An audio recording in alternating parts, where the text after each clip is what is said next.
Joe, good to see you. How you doing? Evening.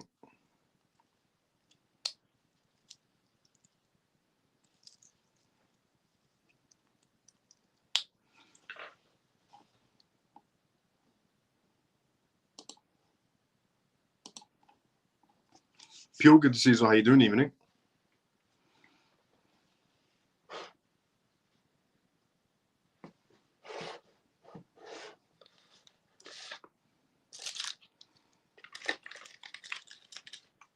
Camel, good to see you, brother. How you doing? Mimi, good to see you. How you doing?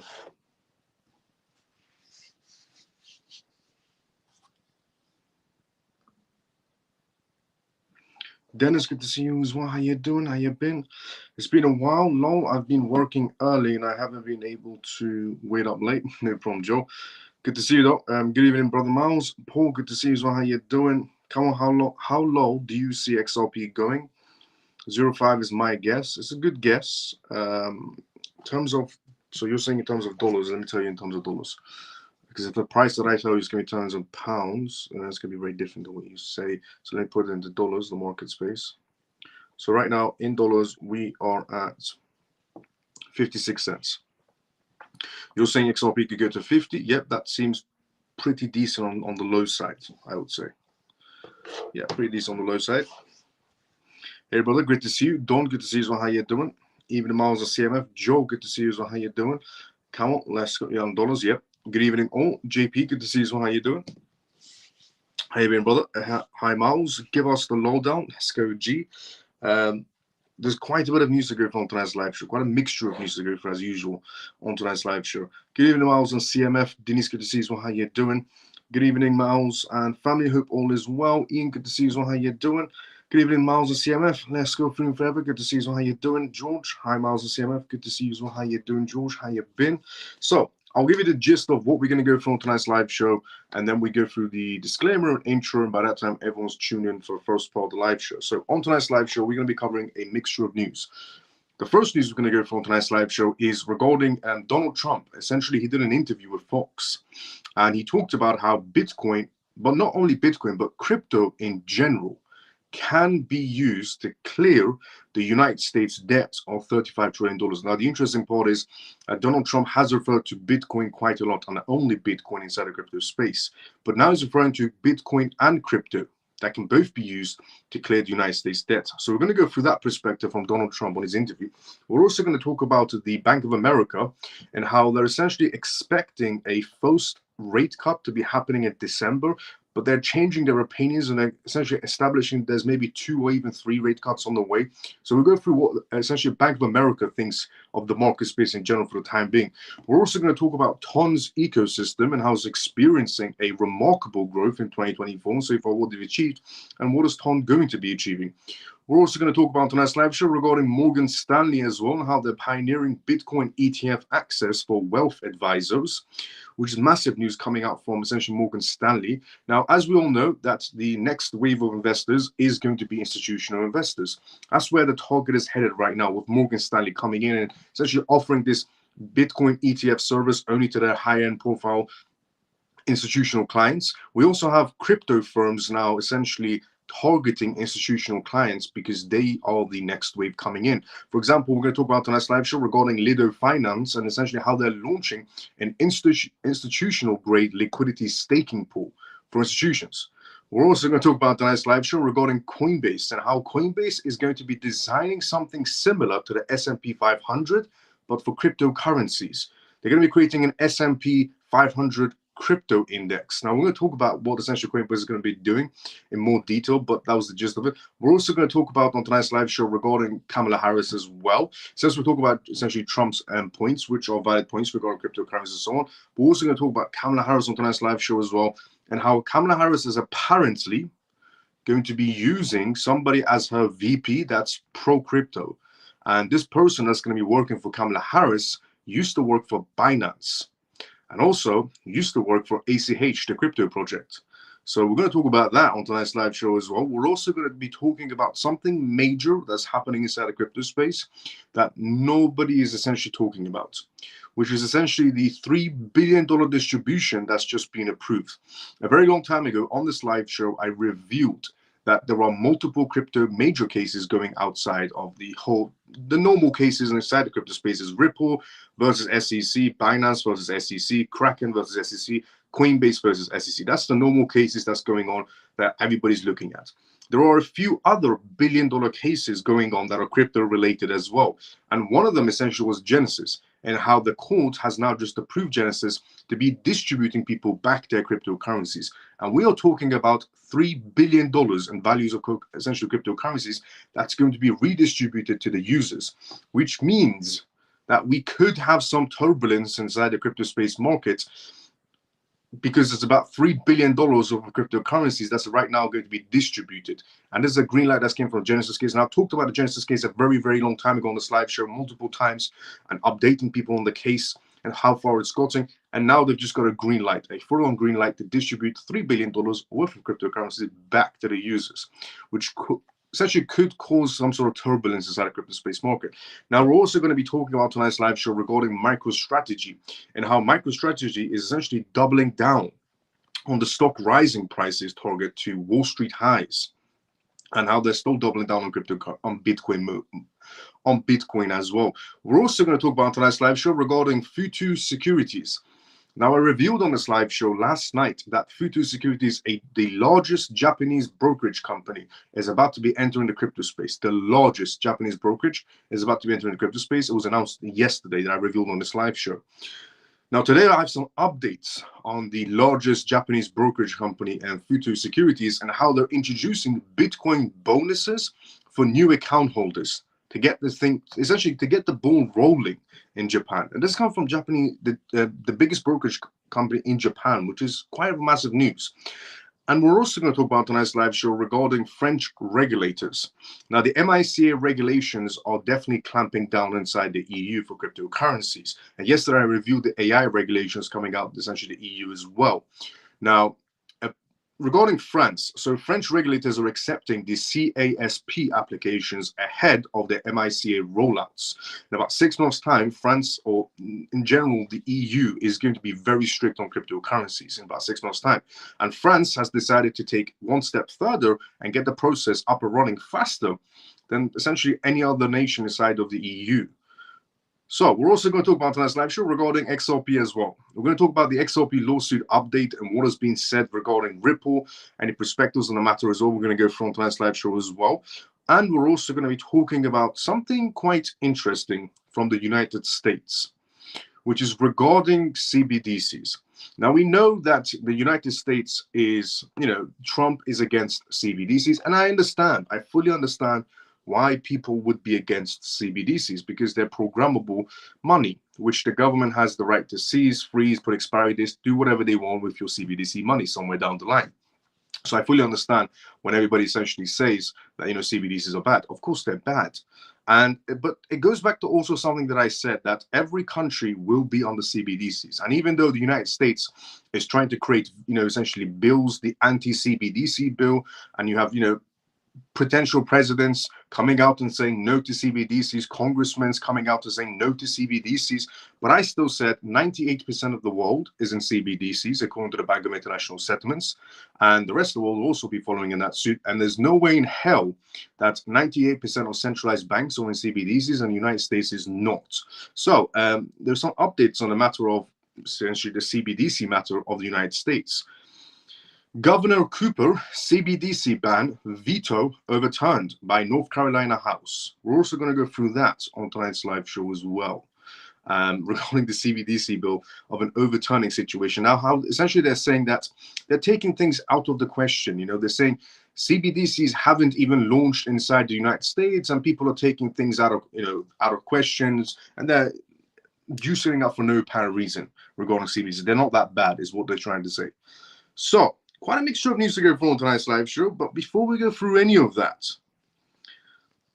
Welcome to the CMF live show. If you're watching us for the first time ever, welcome to the CMF live show. This live show, on this live show, you can tune in every single night on X Live or YouTube Live, depending on where you're watching from. I talk about the most recent news that's happening around the world in terms of cryptocurrencies, CBDCs, AI, politics, regulations, things that you should know about the world, essentially moving over to a digital era.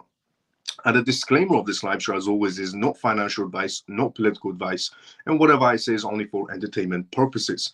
And also, we do live Q&As on this live show as well. So if you have any questions, put it down to the comment section. We are live right now, as usual, on X and on YouTube at the exact same time. And I read everybody's comments one by one, give a short and sweet, simple answer, so I can fit everybody inside the chat into it. So if you have any questions, put it down in the comment section. So before we start, which is the first news we're going to cover on tonight's live show, is regarding Bitcoin and crypto checks and a perspective coming from Donald Trump and his recent interview with Fox. Before we go through that, let's go inside the comment section first. But that's the first news we're going to go through. But before we go through that, let's go inside the comment section. Let's see where we were. We were at here. Sorry, missed your answer. Camel, yeah, I'm on that 50 cents is what you said, the lowest you see it going. Same.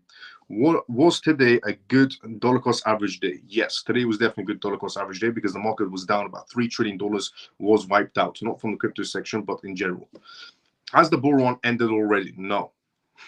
Good evening, Miles and CMF, because it's still brewing for part 2, which is utility. Good evening, Miles and CMF. Talk, good to see you as well. How you doing? Just basic manipulation going on inside general market space, and also some geopolitical tension situations that is also going on as well. But here's the thing. Regarding everybody that's thinking the market could be over in any, the market's going completely be over and so on and so on.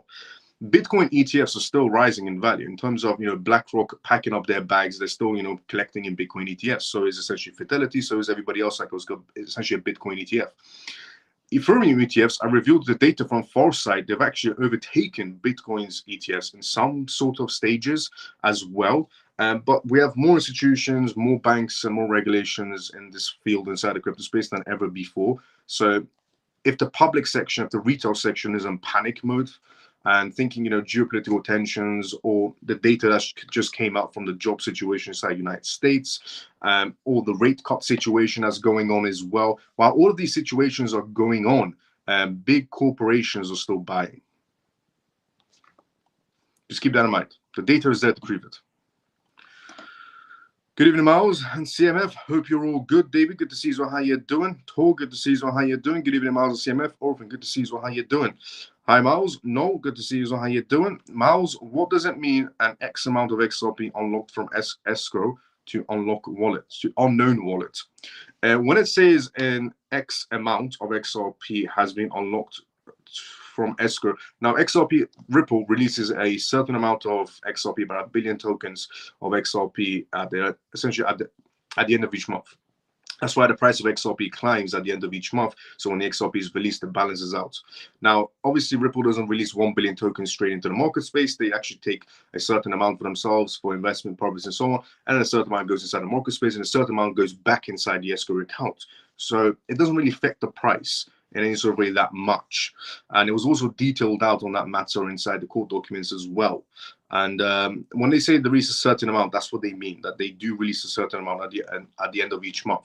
Now, there are obviously Twitter accounts out there, X accounts, let's say, out there that spice it up and say, Ripple's releasing an X amount to unknown wallets and so on. It's something that they do every month. It's nothing special. You said France wants to become a crypto hub. Yes, actually, I said France wants to become an AI hub, but the EU in general is definitely moving forward in terms of regulations. Good day, Miles and CMF. Mike, good to see you. How you're doing? Because there was a massive AI project coming out of France as well. And Paris wants to be known as the capital of AI, the hub of AI. Paris wants to be known for that.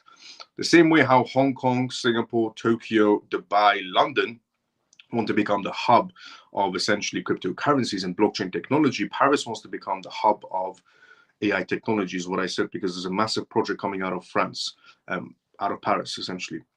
Massive project coming out of France. And they have backings from Microsoft, they have backings from Google, some major backing companies are funding them.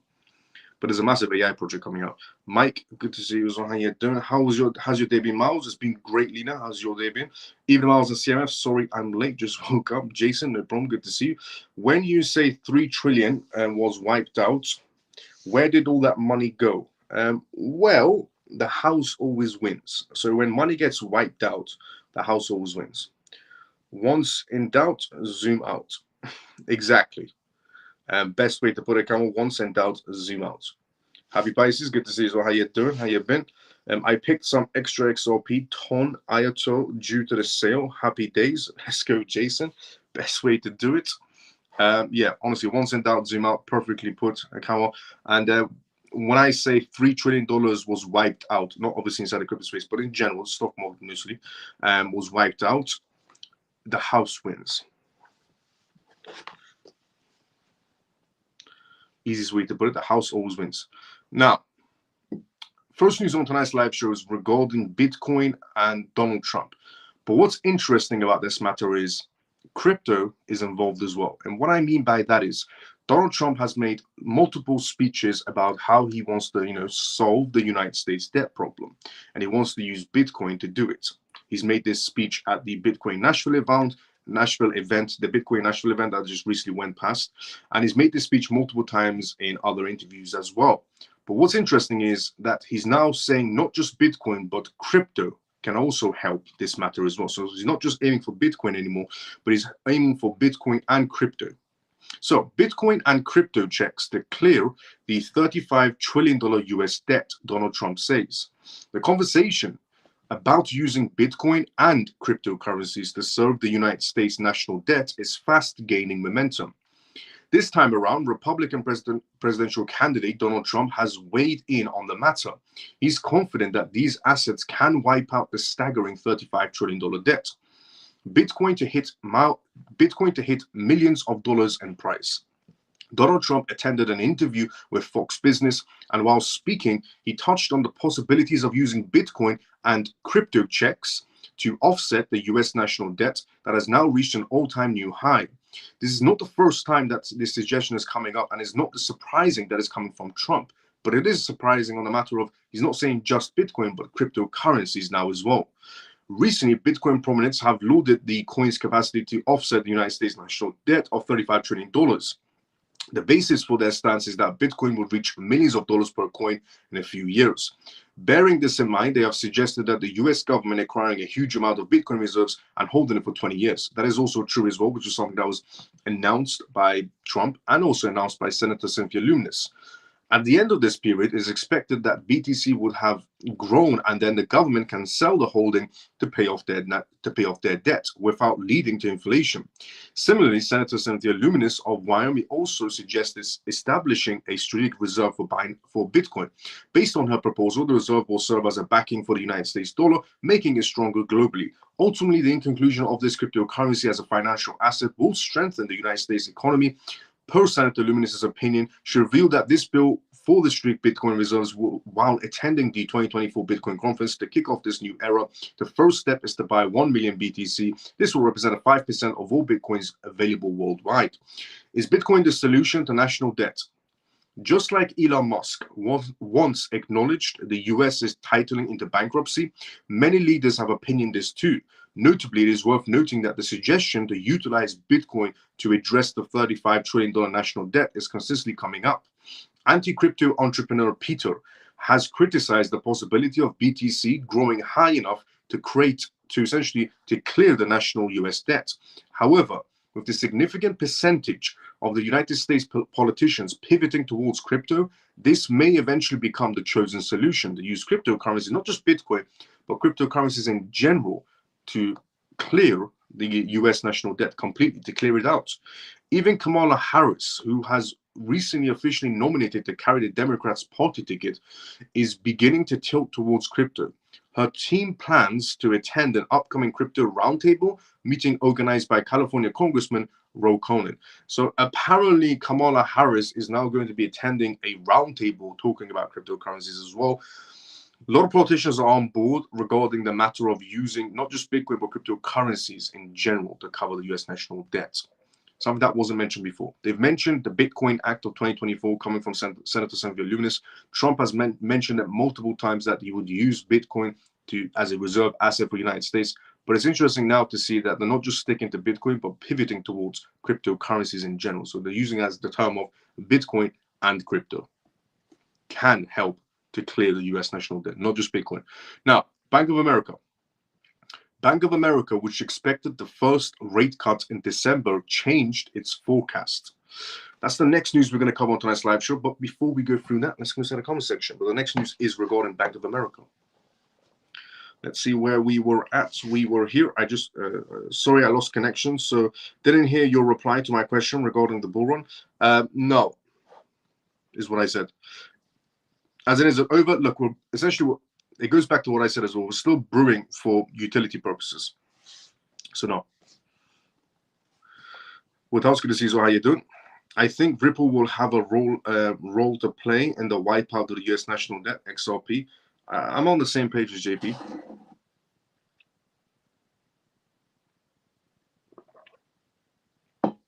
I'll be honest, XRP has been the most stable asset, without a doubt, inside the entire crypto space.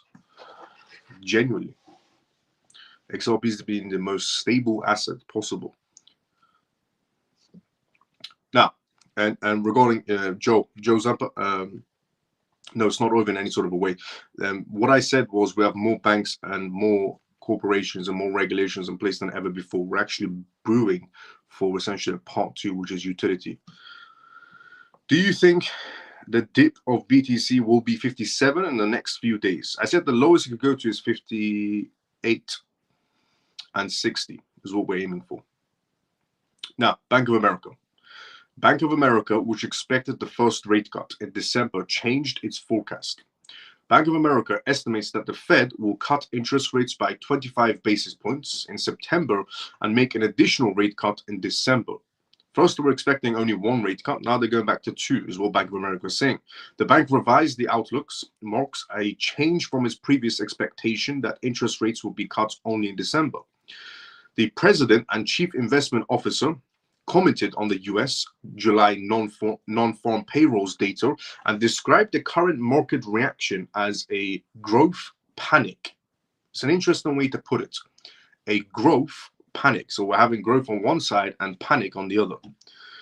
This is coming from Bank of America, and this is coming from the president and chief of investments from Bank of America. They're calling this situation we're inside the market space as growth and panic at the same time. Also, what was suggested is that the market has noticed a slowdown in economic growth and that the Fed may face pressure to reduce interest rates as soon as possible. He noted that historically, delays in the Fed's rate adjustments have led to slower economic growth, and current data could be led to rate cuts in September. However, also they emphasized that the current state of anxiety inside the market has caused a shift towards high-quality assets, leading to expected increases in bond prices. SimCorp Applied Research Manager Melissa Brown shared her views on the non-farm employment data for July as well, which came in below expectations but remained positive. Brown stated that although employment growth has lower than expected, it was not at the level that would indicate a recession. So according to SimCorp, we're not going to be going into a recession. He noted that the unemployment rate was higher than expected but still relatively low. Stating that more data will come before the Fed's next meeting, Brown suggested that although a 50 basis point interest rate cut is possible, this is unlikely due to the Fed's cautious stance. Because a lot of people are on the news, CNN, and so on, they're all predicting, and even some crypto influencers are watching CNN and going, well, we could be headed towards a 50 basis points. If we go towards 50 basis points, yes, we could be going into a recession, but the possibility is very, very low. Now, SimCorp is also suggesting the exact same thing. So this is unlikely due to the Fed's cautious stance, is what they're saying. Brown pointed out that the importance of the upcoming inflation report, which will provide important information on the balance between general information and economic growth. The next, essentially, data that we're going to be getting from the Fed, and the Fed's going to receive this data and then come up with their perspective, is going to be extremely crucial, not just for the United States market space, but in general for the world's market space. Because as the Bank of International and the International Monetary Fund put it, when America sneezes, the world's market catch a cold, which is very true. When America sneezes, when the American markets sneeze, the world catches a cold, which is facts. But we're going to have a better, what I'm trying to say is nobody go inside panic mode. There's the word recession is being thrown out quite a lot now due to the $3 trillion wipeout in the market space and so on. But as Kamal put it as well, whenever in doubt, just zoom out. We're still doing quite pretty well. And the word recession is being thrown out quite a lot right now, especially today. Not just by CNN or some other news anchors out there, but also by some crypto influencers. The word recession has been thrown out quite a lot. Let's not go into panic mode, okay? Way too soon for anybody to be going into that panic mode. By the way, also, while everybody's going to, from the retail section, is going inside a panic mode because of news journalists, the corporate section are actually quite heavily buying into it. And they're buying quite a lot of Bitcoin and quite a lot of Ethereum due to their Bitcoin ETF space. There's a lot of purchases going on from the corporate sector. And there's a lot of essentially platforms being created for institutional grade investors, which were introduced by Bitco, which were introduced by Ripple, which were introduced by quite a multitude of crypto platforms. And even today, I'm going to go through Lido Finance. Lido Finance is going, and they're essentially saying that the next wave of clientele coming in are institutional clients. They're also going into institutional grade. So as the retail section is, shifting towards, are we going into a recession and slowly going to panic mode, the corporate section is just buying everybody out. So before anybody goes into panic mode, we're not technically yet into a recession at all, and we don't know what's going to happen next until the Fed comes out with the reports. Now, what we need to also think about is one main thing. We're going into elections, just to put it in perspective. If we do go for a recession, do you know how bad that will look for the Biden administration that Sleepy Joe was a part of for being the president of the United States and Kamala Harris being the VP? Do you think we're going to go into voting for the election of the United States through a recession? That won't look good at all for Kamala Harris. The way I'm saying it is because the government really wants, they're bidding on Kamala Harris to win. They're trying to stifle Trump in every way they can. They're trying to stifle Trump so he doesn't get votes and people don't look towards him. I mean, for crying out loud, if you search Trump on search engines, it comes up with Kamala Harris. So they're really trying to stifle Trump. So just picture for a second, do you believe, even for a second, we're going to go into voting for the next president of the United States whilst being in a recession? Do you know how bad that will make the party, the Biden administration or the Harris administration? Do you know how bad it looks for them? Going into a political campaign, going into who's the next president, and the VP being the one damaging the economy, and we're in a recession and going into voting is just not possible. It just doesn't add up that we're going to go into a recession whilst going into voting for the next president of the United States. It makes the party that's going on right now look bad. And why would they do that to themselves, is what I'm trying to say. So that part makes no sense of we're going to go into a recession whilst going into a political campaign of who's the next president of the United States. That will make the party that we have right now, essentially the Biden administration, even though the Biden administration was the most useless administration to ever come up on this earth, and essentially it makes them look 10 times worse than what they already are. So I don't think we're going to go into a recession because it makes the Biden administration, it makes VP Kamala Harris look bad. And why would they do that? Because all they're doing right now is trying to make Trump look bad. So why would they do that to themselves? Make the US go into recession while it's voting season? Not possible. Unless they're trying to stifle themselves. They can't be that dumb. Nobody's that dumb.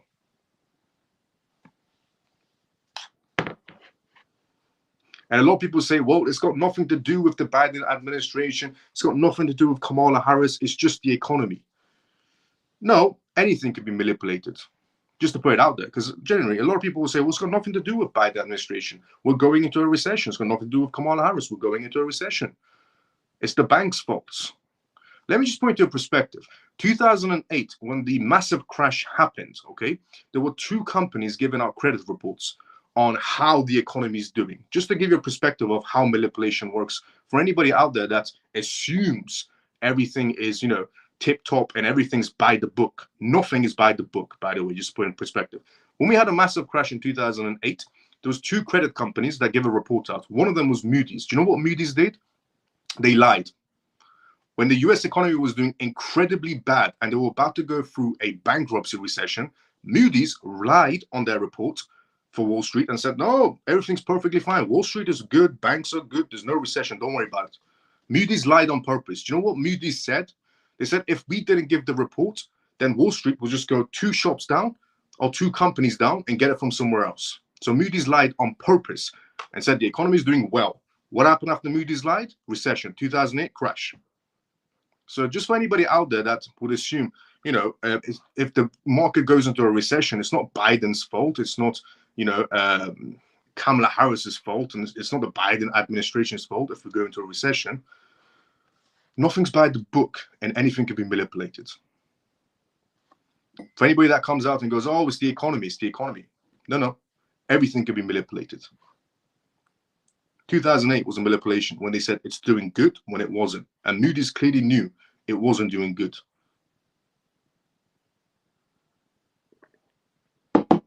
So what I'm trying to say is, why would they stifle themselves? There's no possibility of going into a recession whilst going into voting, because it makes the Biden administration look bad. It makes Kamala Harris look bad. And why would they do that to themselves? So we can't go into a recession, but they'll make it look like we're going into a recession. Now,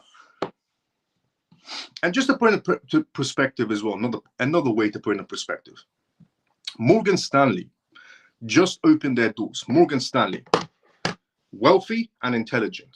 Morgan Stanley advisors, executive board members and CEO, wealthy and intelligent, just to put in perspective. Today is when the market announces, the news announces we're going into a recession, 50 basis points is on the way, and so on and so on, creating massive panic. Morgan Stanley, intelligent and wealthy. They're entering the market space right now for the crypto space, and they're opening their doors to the high-profile investors. But aren't we going through a recession? Why is Morgan Stanley opening their doors? Isn't this the worst time ever? Why would Morgan Stanley investors want to buy high prices? Because we're going to go lower. Why not open your doors next month? They're going to make it look like we're going to go into a recession, but we're not. There is no way that we're going to go to voting season in a recession, because it'll make the Biden administration look bad and make Kamala Harris look bad. They will never do that to themselves. They will make Trump look bad in any way possible they can, but they'll never make themselves look bad. So here's my perspective. They're going to make it look like we're going to go for a recession, but the Fed report is going to come out and the market's going to reverse.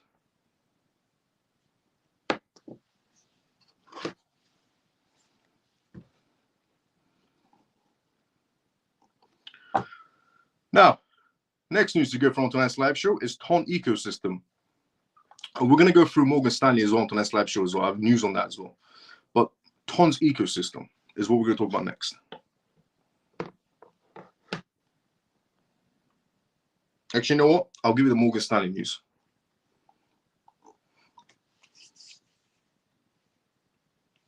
Thanks, Miles. Will there be, but before we go through that, let's go to the comment section first.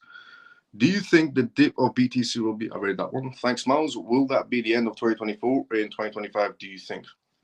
No, this year there's still a lot of things in progress, so it's not over in any sort of a way. But 2025 will be better as well.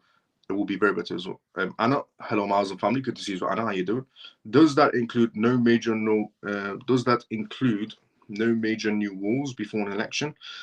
Yeah, I wouldn't say we're gonna have any sort of major wars at all. After election, anything's possible. During election, they wouldn't do it. This election has to go very smooth for one particular party,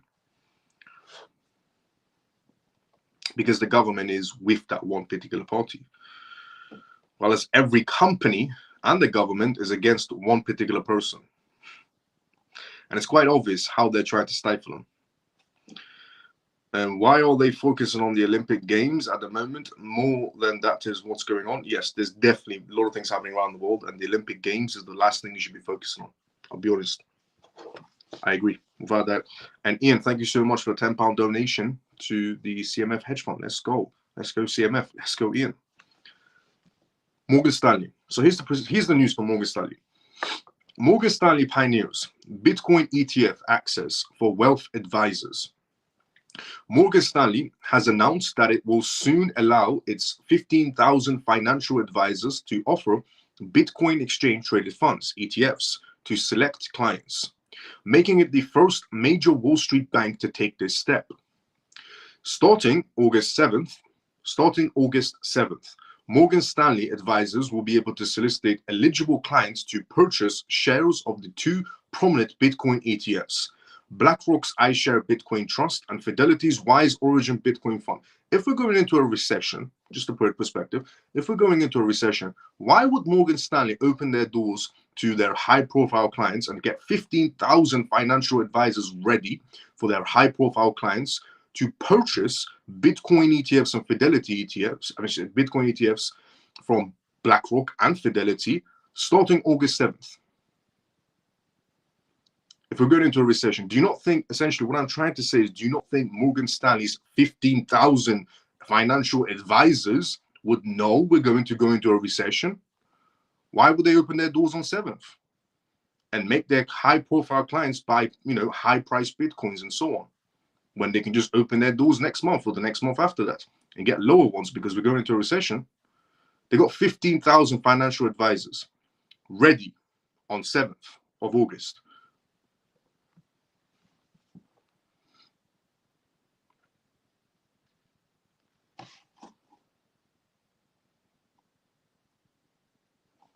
Just to put in perspective. Now, this decision comes in response to the growing client demand for exposure to digital assets class and the evolving landscape of cryptocurrency investments. However, Morgan Stanley is proceeding cautiously with this rollout. Only clients with a minimum net of $1.5 million, an aggressive risk tolerance, and an interest in speculative investments will be eligible for the Bitcoin ETF program that they're offering right now. So their clients with $1.5 million, they're opening their doors to their clients with $1.5 million to buy Bitcoin ETFs and Bitcoin ETFs from BlackRock and Fidelity, whilst apparently we're going to go into a recession. Furthermore, these investments will be limited to taxable brokerage accounts and will not be available for retirement portfolios. The bank will also monitor clients' cryptocurrencies and also monitor their clients' cryptocurrency holdings to ensure they do not become overly exposed to this volatile asset class. Currently, the only other crypto investment approved for purchase at Morgan Stanley are the two Bitcoin ETFs private funds from Galaxy and FS, which the bank has offered since 2021. This move by Morgan Stanley, one of the world's largest wealth management firms, is seen as a significant milestone in the mainstream adoption of Bitcoin. It follows the U.S. Securities and Exchange Commission's approval of the 11 spot Bitcoin ETF applications that happened in January, which has made it easier, cheaper, and more accessible for investors to gain exposure to cryptocurrencies. Despite Bitcoin's resilience through market downturns, the collapse of crypto exchanges FTX, and criticism from prominent figures in the finance, major Wall Street wealth management firms have been cautious in embracing these new ETFs. Many have prohibited their advisors from promoting these products unless clients actively express interest. However, Morgan Stanley's decision to actively pitch Bitcoin ETFs to eligible clients is expected to drive positive developments for the crypto industry, particularly given the exceptional success of spot Bitcoin ETFs in attracting over $17.7 billion in net inflows since their launch. As the financial landscape continues to evolve, Morgan Stanley's pioneering step in allowing its advisors to recommend Bitcoin ETFs to qualified clients is likely to set a precedent for other major banks and wealth management firms to follow in suit. Yes, because the next essentially wave is institutional clients. We're heading towards massive loads of institutional clients coming in from banks or essentially institutional corporations also entering the market space due to the massive amounts of regulations that we have going on. So, as I said previously, if we're going to go into a recession, on two things in it doesn't make sense. One, we're going to go into election mode. We're going to go to who's the next president of the United States. If we go for a recession while trying to vote, it makes this particular administration look bad. They will never do that to themselves. Two, a bank like Morgan Stanley, asset managers like essentially Morgan Stanley, do you not think they would see, do you not think that there are 15,000 financial advisors? 15,000 financial advisors would see a recession coming? But apparently CNN does. CNN and a few other news agents out there, news anchors and journalists, they see a recession coming and they're throwing that word recession quite out loud. And a lot of people inside the crypto space and crypto influencers are picking up on that word and going, we could be headed towards that recession. But two things don't make sense. One, elections.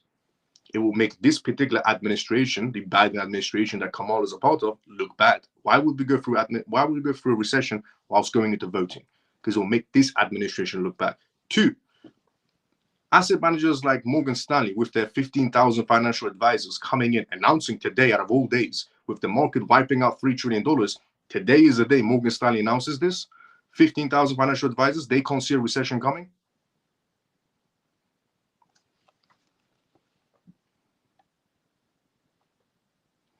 So, Lido Finance is the next news we're going to go for on tonight's live show as well. Lido Finance launches institutional grade liquidity staking. As I said, they're going to make it look like we're going to go into a recession, and then the Fed report is going to come out and the market's going to reverse. They're going to make it look like it. We're going to go into a recession. Fed report comes out, market reverses.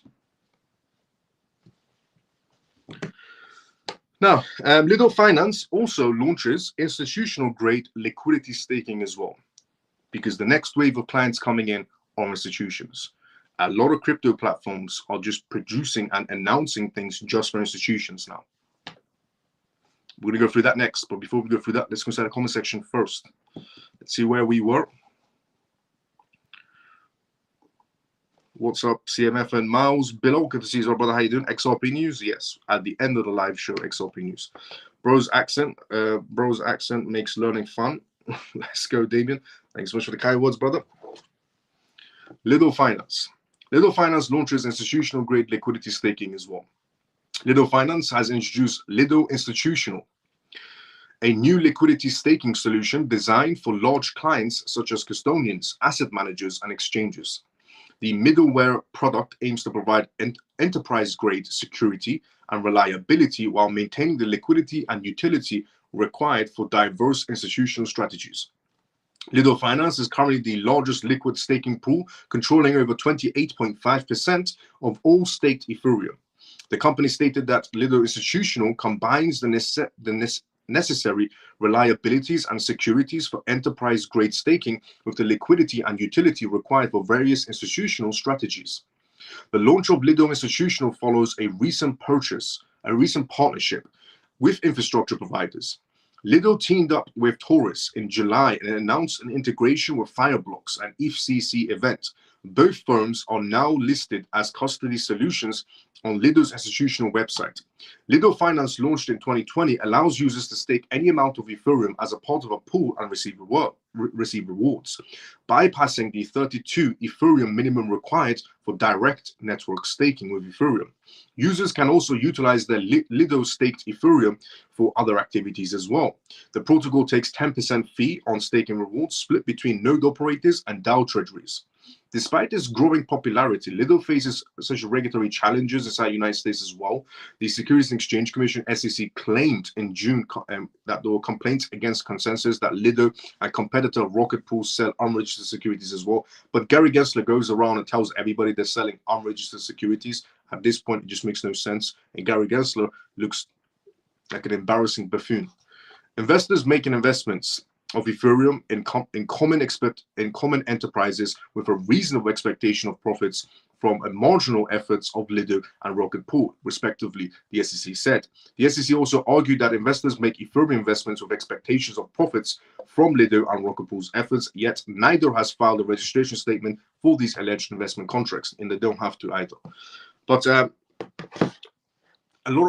the reason why I'm sharing the Lido financial grade news as well is because yesterday I shared multiple newses from BitGo launching an investment in BitGo, essentially launching an institutional investment platform as well, and a few of the firms that I mentioned yesterday on this live show as well, that they are definitely shifting their perspective to institutions. Now, as a lot of crypto platforms are shifting their perspective towards institutional grades, Coinbase's CEO is going to be offering a different thing. Coinbase's CEO, even though yesterday was also announced that the Euro token that's going to be launched on Base's network is going to be launching in the EU, and it's only been essentially be designed on the purpose to be used by institutions. So a Euro token, EURC token that already operates on USDC for retail purposes has now been also launched on the Base network that was announced yesterday for institutions. So even though Coinbase is also focusing on institutions, but Coinbase's CEO has also announced something interesting today, which is that he wants to create something similar to the S&P 500 for crypto. Before I tell you what he means by that exactly, let's go inside the comment section first. Evening, Miles and CMF. Sempre good to see you. How you doing? When is the Fed report coming out? I'll give you the exact timeline on Telegram. Coinbase CEO Brian Armstrong, crypto index fund is what he's starting. Coinbase CEO Brian Armstrong has hinted at the possibility of introducing a new investment product, the Coinbase 500 Crypto Index Fund. This fund, similar to the S&P 500, would offer retail investors a way to invest in different cryptocurrencies all at once. Coinbase Crypto Index Fund is similar to S&P 500. During a recent earnings call, Brian Armstrong discussed the concept of crypto index funds that would mimic the traditional stock market index. This index tracks the performance of 500 top publicly traded companies. The proposed Coinbase 500 will also track a diverse range of top cryptocurrencies, providing investors with a broad view of digital asset market space. Brian Armstrong emphasized the potential benefits of such a fund, particularly for retail investors who may find it challenging to navigate to the volatile and complex crypto landscape. This move aligns with Coinbase's broader mission to increase economic freedom and make the cryptocurrency market more exclusive and approachable for everyone. While details about the Coinbase 500 are still forthcoming, Brian Armstrong's announcement has gathered considerable amounts of excitement within the crypto community. Many see it as a natural progression for Coinbase. However, Armstrong also acknowledged that obtaining regulatory approval for a crypto index fund would be difficult. What he means by that is Gary Gensler. As usual, he will try to stifle it in some sort of a way and even try to sue the SEC, try to sue Coinbase, let's say, in this matter. Fidelity introduces an Ethereum index fund, for example. This is not the first time the idea of a crypto index fund has surfaced. Clients now have access to Ethereum through leading brokerages and banking firms. Fidelity's investment new Ethereum index fund. In 2018, for example, the company introduced Fidelity Digital Assets, an institutional custody and trading platform focused on cryptocurrencies. It was 2018. It was coming from Fidelity. The company provides investor access to 2 exchange-traded crypto funds focused on the metaverse and digital payments. It added Ethereum support back in 2020. The CoinRise report came out as well. Notably, Ethereum Fund is the second fund launched by the digital asset management company. Owned and operated by Fidelity Digital Assets, the first fund, the Wise Origin Bitcoin Index Fund, was also established in 2020. Coinbase to simplify crypto trading. In June, Coinbase Exchange launched a new smart wallet designed to tackle key challenges in the cryptocurrency trading ecosystem, making it easier for new users to get started and reducing transaction costs. According to the CoinRise report, the smart wallet is also in sync with 8 other networks, namely Ethereum, Base, Optimize, Avalanche, and Zora. Others are Polygon, BNB, and Arbitrum. As per the smart wallet features, it is designed to streamline the enrollment procedures for new users. The smart wallet simplifies all complex hurdles in getting started with crypto. Interestingly, the Coinbase smart wallet is a user-friendly and allows new users to set up and use their wallets with little no effort. These advantages position it for a wider adoption. On the matter of Coinbase making life easier for the cryptocurrency space, I agree with 100%. Out of all the platforms out there, Coinbase makes life definitely easy for any sort of newcomers inside the crypto space, and another particular crypto exchange, which I'm not going to be naming today, but I'll name tomorrow. But Coinbase definitely makes life easier. But what they're trying to introduce regarding the Coinbase 500, it's definitely going to get the retail section involved heavily. And you know, if you're not the most tech savvy person, if you don't understand how cryptocurrencies work, if you're even in the older generation, this is great for these types of categories of people. You know, people that in your family members that can't be, you know, bothered with the idea of learning how to send transactions on a wallet, how to set up a wallet, how to use basic things in blockchain. An S&P 500 cryptocurrency fund coming from Coinbase could definitely get, one, a lot of money coming in from the retail section, but also two, the people that invest into this Coinbase 500, they will definitely, in my point of view, not financial advice in any sort of a way, but in my point of view, just personal preference, they will benefit from it in the long term. People who, in your family members that don't want to be bothered on reading about blockchain, how to use wallets and so on, a Coinbase 500 is a great idea for these types of people, honestly. And they will definitely benefit from it in a long-term perspective, not short-term. So great idea, honestly, to get more people involved and more money coming in. Now, there's some news going around that Kamala Harris apparently is going to be hiring a particular person for her VP. And this particular person for her VP is a former Binance employee and a former ACH employee, the crypto project Alimichipe. So, David Pulfu, DC insider with deep crypto ties, to join VP Harris' campaign team. Reports have came out. David, who has taken on roles in the cryptocurrency sector, is reportedly joining US Vice President Kamala Harris's campaign team. David, who previously worked on the former President Barack Obama's team, will be senior advisor to Kamala Harris, according to reports from retainers. David has made a number of statements about crypto in the past, and over the last couple of years, David joined the Binance Global Advisory Board and also served as a global strategic advisor for ACH, the crypto project, a firm that connects crypto and fiat currencies. David, is in capacity as an advisor for ACH, spoke about the need for new regulations for crypto industries in an interview with CoinDesk. About a year ago, he did this interview. On the government side, there has to be, this is what he said, on the government side, there has to be a sense of, okay, let's not fit this new thing into old rules. David said, how do we fashion new rules? But these rules have to protect the public. There has to be a transparency there. There has to be accountability. David briefly mentioned the collapse of crypto exchange FTX during the 2023 interview and said that put an intensified spotlight on the industry. There is going to be regulations. The question is, can the regulators find the right spot so there is confidence for consumers? There is transparency without basically strangling the industry. David also added that crypto has rapidly become a part of the election season landscape.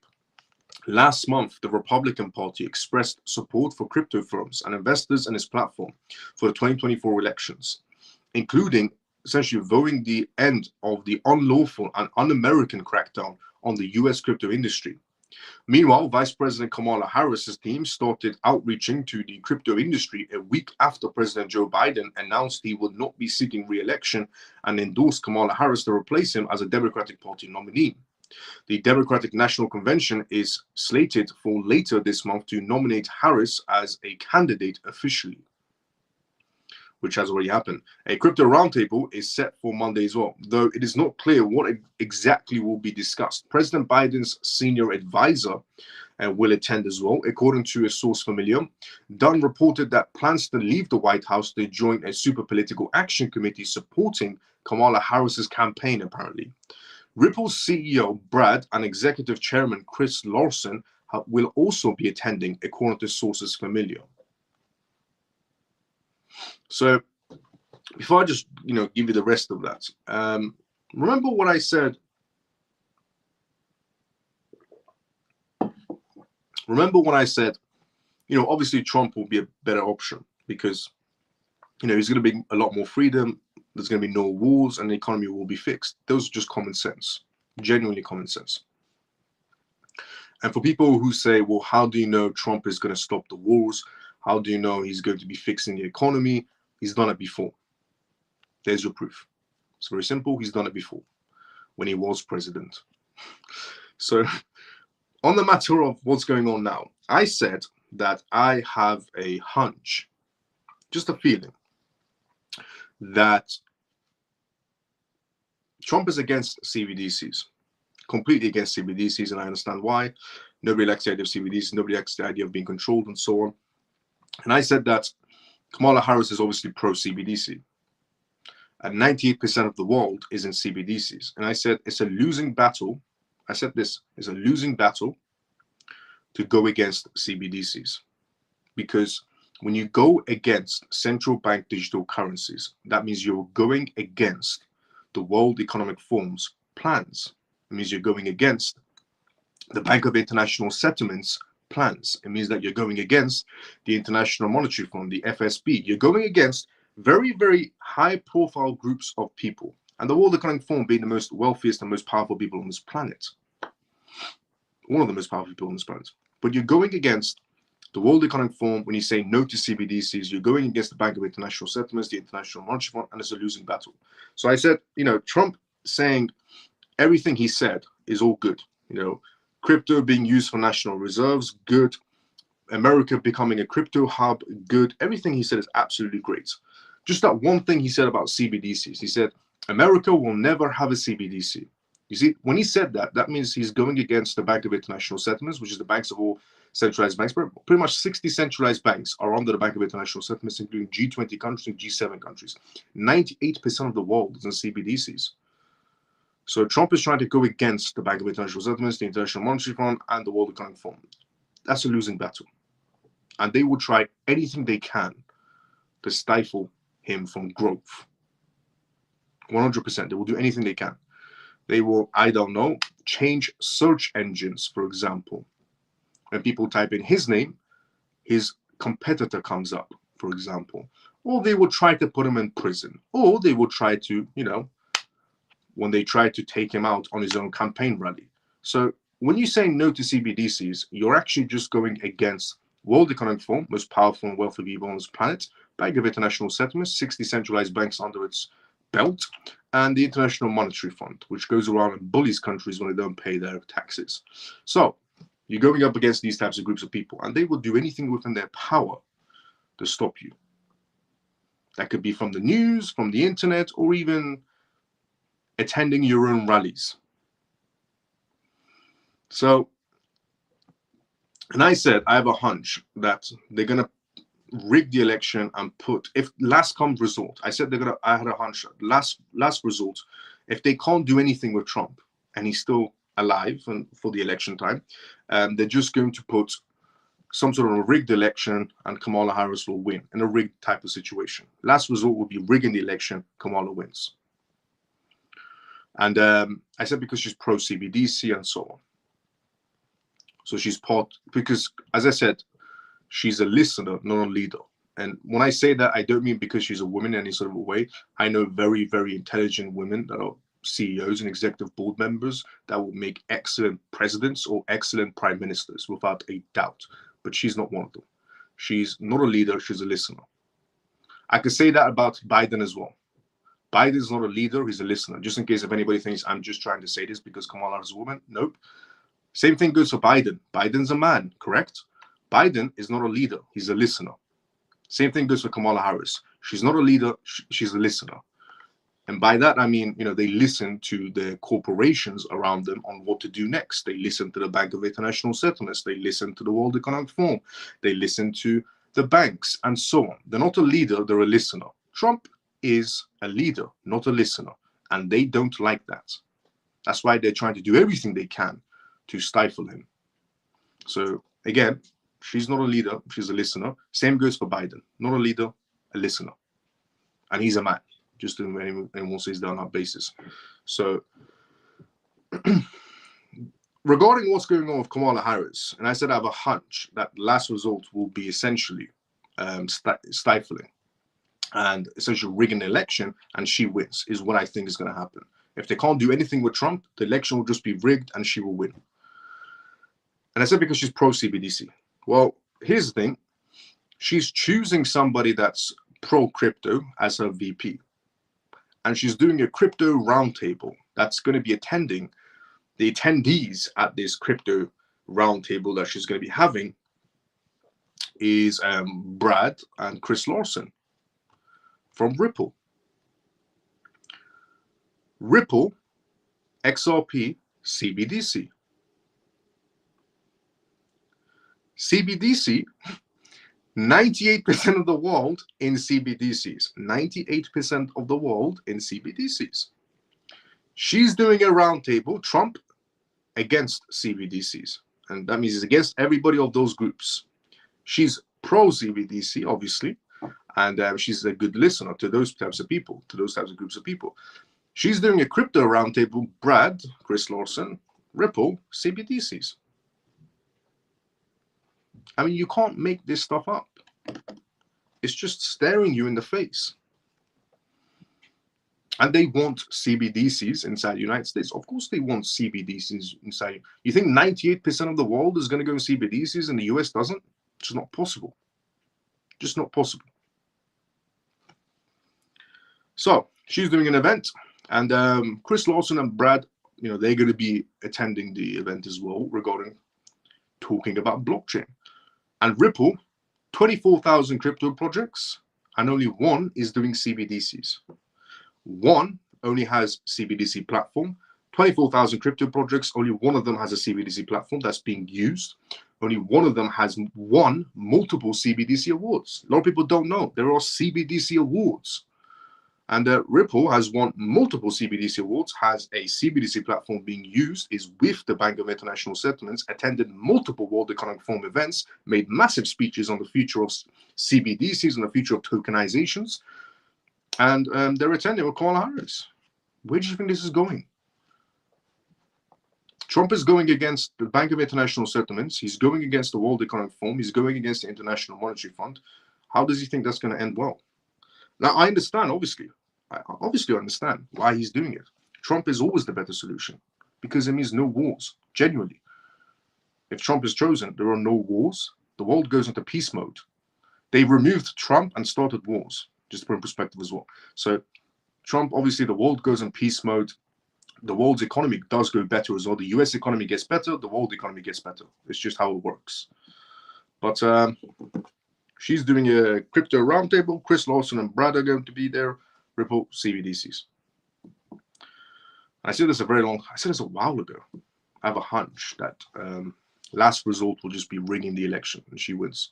The group meeting next week will be smaller than the one held last month, and according to sources familiar with the matter as well.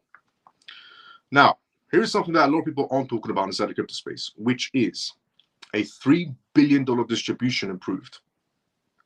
Nobody's talking about this inside the crypto space.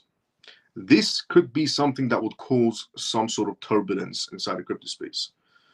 So even though we have the geopolitical tensions going on, the recession situation going on, we also have this. This was genuine because it's being approved. In other words, green lighted, which is the $3 billion distribution approved. $3 billion approved by Genesis. And what that means is $3 billion worth of cryptocurrencies is about to be returned to their users.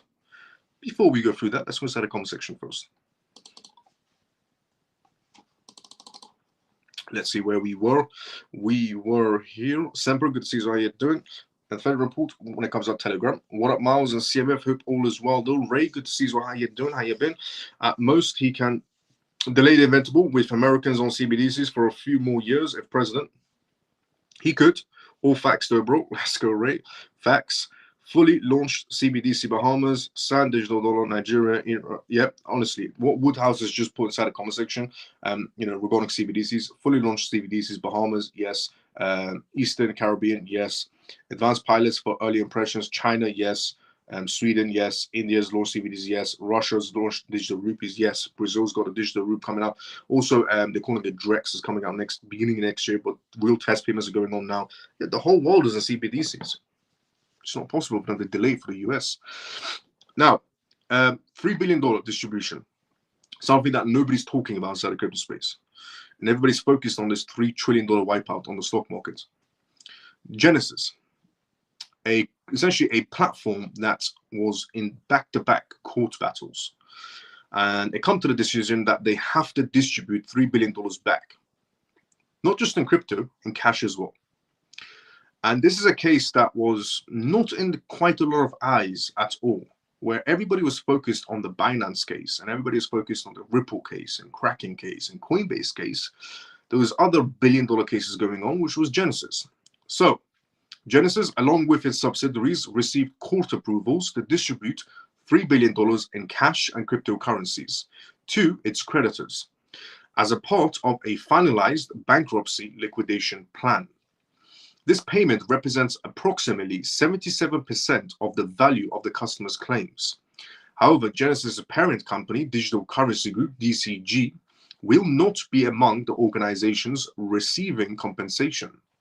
Genesis filed for a Chapter 11 bankruptcy protection in New York in January 2023, and it took until now to get things greenlighted, citing significant losses from the collapse of the Three Arrows Capital and FTX. At the time of filing, Genesis Capital and FTX at the time of filing owed roughly about $3.5 billion to its 50 largest creditors. Initially, there was skepticism in the market about the possibility of customers being fully compensated and bankruptcy proceedings being resolved quickly. In January 2023, Bankruptcy Claims Marketplace Xclaim listed Genesis' claim as just 35% of their value. Currently, Genesis claims for Bitcoin or Ethereum are trading between 97 and 110% for claims over $10 million and 74.94% for claims under $1 million. Fiat or stablecoin claims. On Genesis accounts, trades between 89% to 91% for accounts between $1 million to $10, $1 million to $10 million, and 73% to 88% for claims under $1 million. Despite these positive developments for creditors, DCG will not receive any payments. The Judge Sean Lin stated in his decision that the record here clearly established that there is insufficient value in the debtors' estates to provide DCG with recovery as an equity holder after the payment of unsecured creditors. Given the magnitude of the creditors' claims, the court found that DCG granted creditors' claims even if it is evaluated with methods suggested by DCG. It is clear that DCG is an equity owner and will suffer billions of dollars in losses. Previously, DCG has advocated on limiting customers' requests to value the cryptocurrencies. As of January 2023, they believe that this world will lead to a full refunds for their customers and potentially a recovery for DCG. However, this argument was not upheld in court, which means that DCG is going to go through the same situation of bankruptcy and paying out people as well. Now, what we need to know is exactly how much is cash refunds and how much is crypto refunds, because we're talking about $3.5 billion here of what's going to be refunded. But let's just say in this matter, $3 billion. So we're talking about a very, very high amount of number. We don't know the percentage because the data has to come out from the filings of how much is crypto going to be refunded and how much is cash. If a large amount of cash gets refunded from this case to the debtors, we're talking about $3 billion. So if a large amount of cash from that $3 billion gets refunded to the users, then that means it's a positive thing. Why is it positive? Because those people will have money to re-enter the crypto markets. If Genesis is going to be refunding people and the majority is crypto, then we can expect a lot of people may be selling off and some can still hold. So that one could go either way. You know, if it's crypto, it could go either way. If they get refunded in cryptocurrencies, they can sell maybe because they're sitting on profits now, because they just got refunded their cryptocurrencies, or some of them might end up holding because they want to go for higher gains. So that could go either way.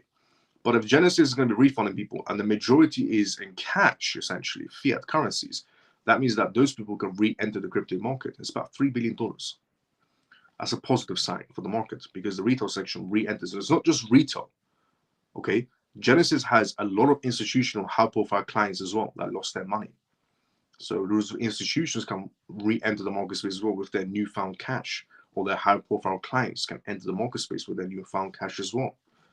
So let's see how that one plays out. It could go either way.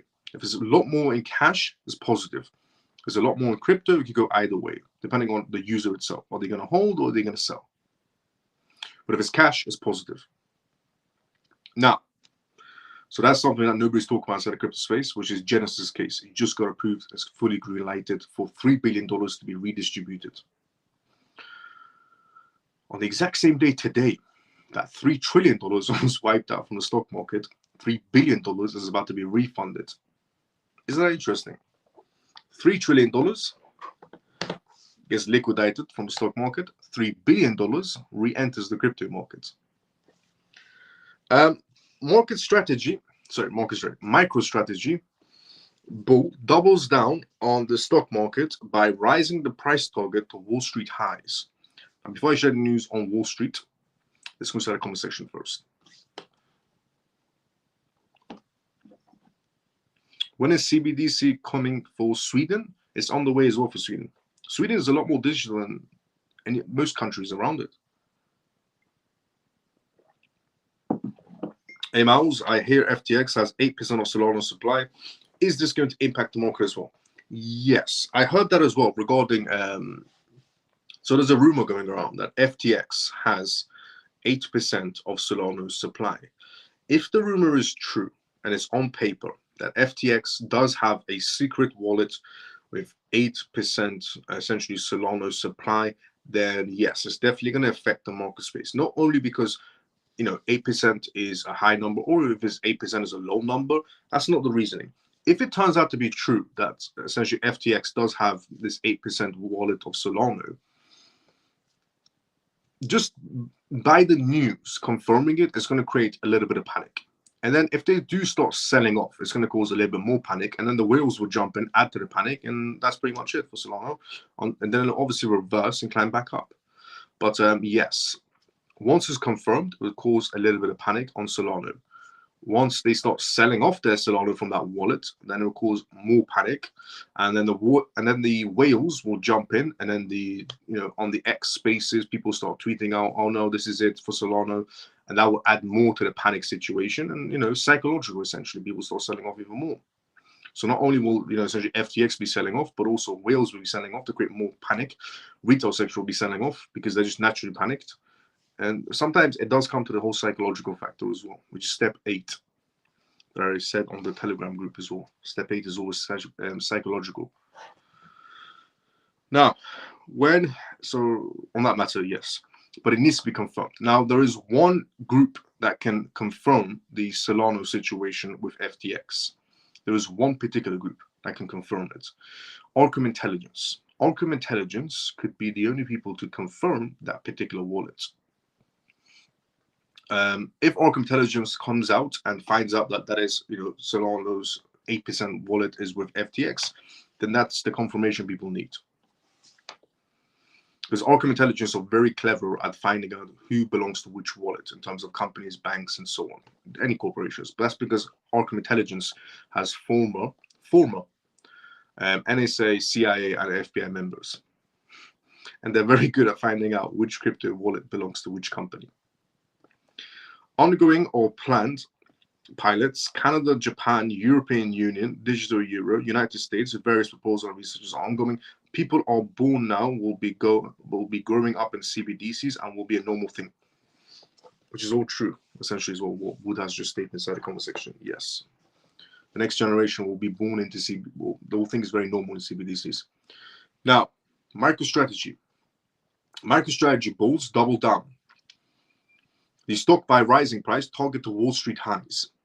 Wall Street brokerage Benchmark defended MicroStrategy's MSTR Bitcoin plan and raised the stock price target to $2,150, the highest among analysts, even after the companies reported a revenue miss during a second quarter. Since adapting Bitcoin as its primary treasury reserve asset in August 2020, Executive Chairman Michael Saylor essentially led the company as appreciated as 1,206% benchmark analyst Mark Poller wrote in a research report on Friday. The stock's performance since then stands in contrast to Bitcoin, the S&P 500, and the Nasdaq, which gained 442%, 64%, and 60% respectively. MicroStrategy earned 1,206%.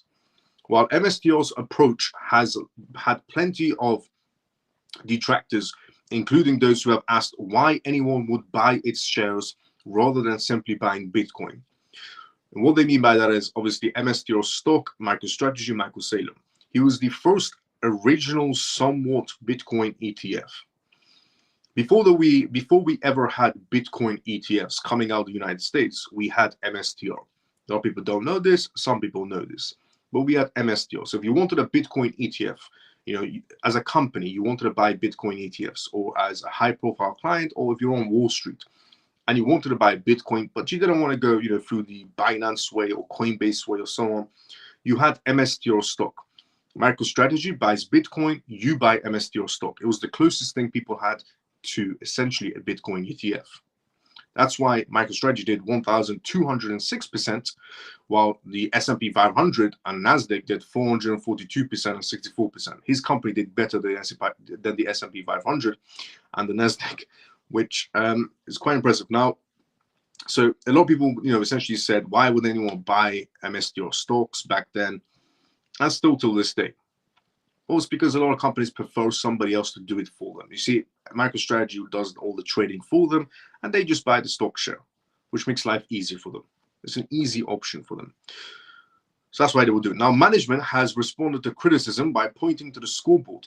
Palmer, who has essentially a buying rating on the stock, said, MicroStrategy shares were down about 1.2% only on Friday, relatively outperforming other crypto-linked stocks. The Bitcoin price and the broader CoinDesk 20 index fell more than 3% in the last 24 hours, while MicroStrategy only fell 1.2%. So if you brought MSTR stock, you would only be down 1.2%. If you brought the CoinDesk 20 index, which pretty much fell, the Bitcoin price, which pretty much fell to 3% in the last 24 hours.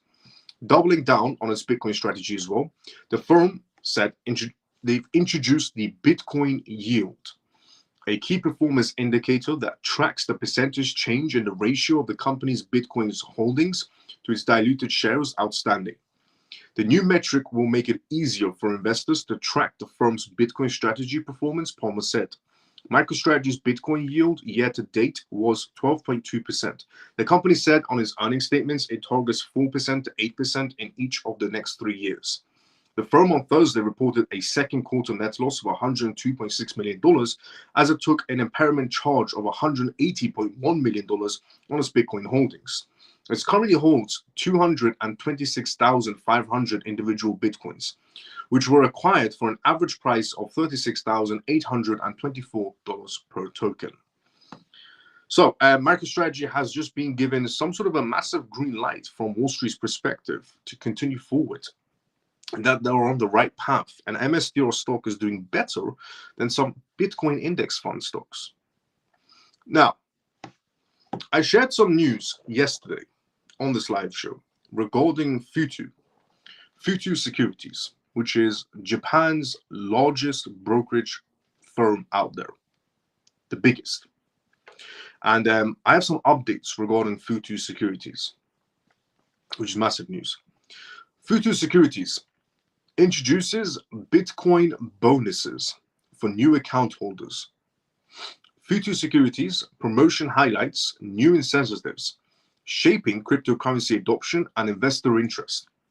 Hong Kong's leading online brokerage, Futu Securities International, has launched an enticing promotional campaign for August aimed at drawing new investors for the lure of Bitcoin bonuses.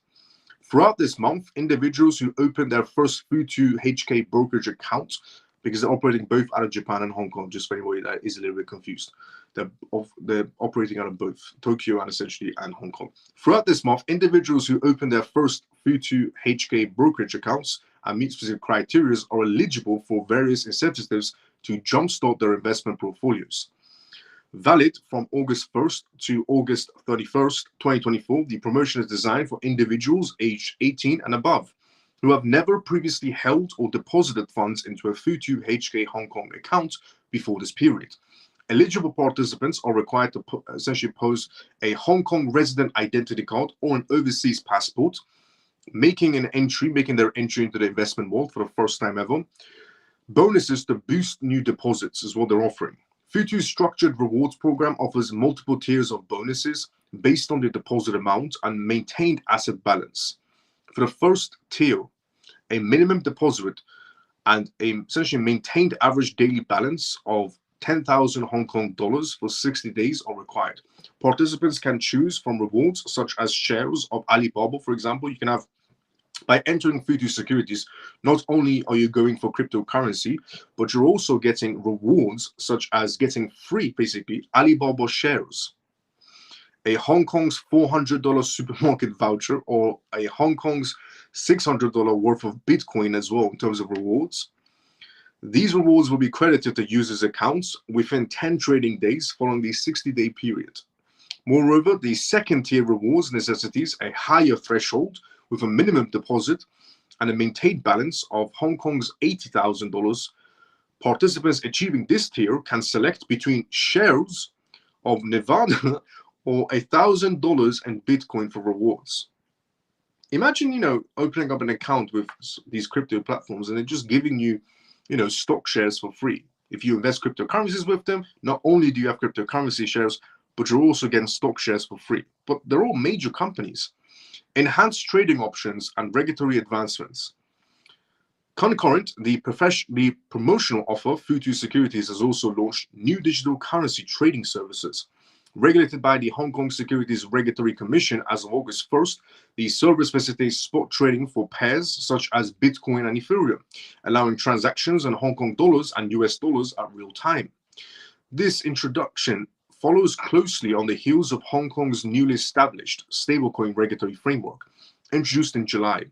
The framework, which has developed following extensive public consultations earlier in the year, has widely accepted among local financial stakeholders, making a significant step in Hong Kong's cryptocurrency regulation. Futu Securities' innovative approach to integrating cryptocurrency incentives for new investors not only diversifies their investment options, but also aligns with Hong Kong's evolving regulatory landscape for digital currencies. This is definitely one way to get people involved in cryptocurrencies. This is definitely going to boost Futu Securities. I mean, they are already incredibly wealthy. Futu Securities is incredibly wealthy, being the biggest brokerage firm out there as well. But what they're doing, offering these types of services in terms of special offers, you buy cryptocurrencies from them and hold cryptocurrencies with them, and they give you free company shares on the side, which is massive, honestly. That's definitely got people up and running. Now, French regulators accepting essentially the CASP applications ahead of the MICA rollouts. Now, the MICA rollouts, essentially in terms of regulations, a lot of things happen on that basis. In about 6 months' time, the MICA regulations are going to get extremely strict. That's why you're hearing some sort of news like Bybit Exchange, for example, pulling out of France because they can't operate anymore. In about 6 months' time, a lot of things are going to get very strict inside the EU. So, France's financial markets regulator, the Francier, AMF, has begun accepting applications for crypto asset service providers, CASPs, 6 months ahead of the markets and crypto assets MICA regulations coming into force.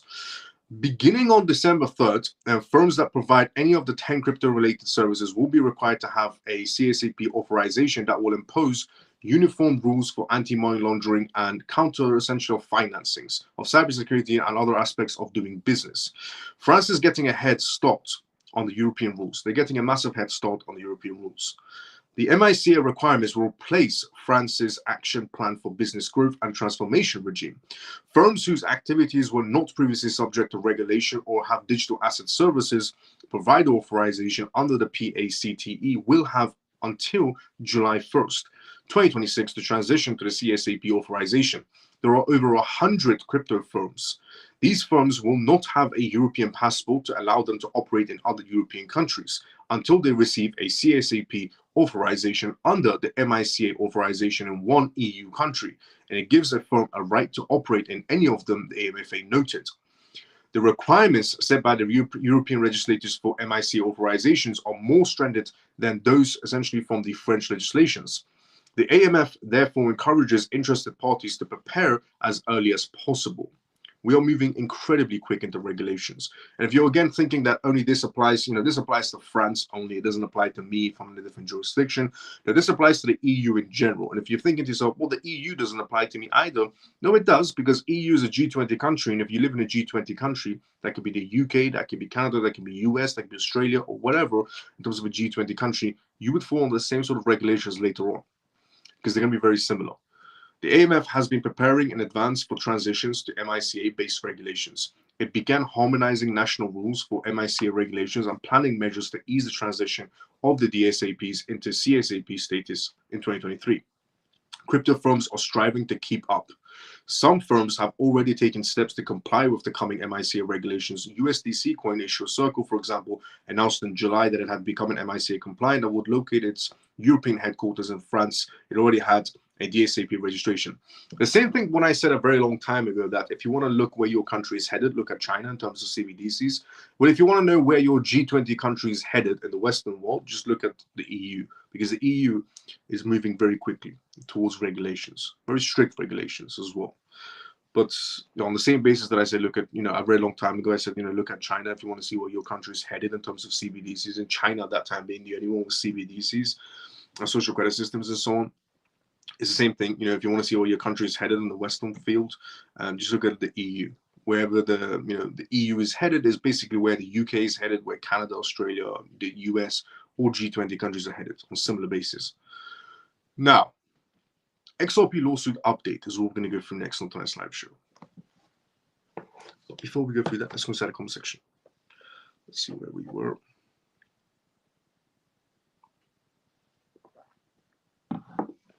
People who were born on CBDCs will not be a normal thing. Yes, will definitely be a normal thing for non-CBDCs. Now, XRP lawsuit.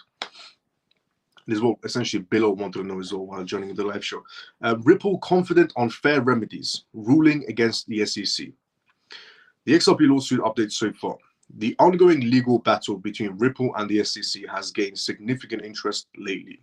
In a recent update, Ripple said that it remains optimistic about the fair rulings in the remedies phase of the lawsuit. Besides, despite the ongoing litigations, the firm is confident that the central ruling that XRP is not a security will remain unchanged. The XRP lawsuit update. Ripple remains confident on the outcome to come. In its recent Q2 2024 XRP markets report, Ripple highlighted its confidence in the ongoing lawsuit against the SEC.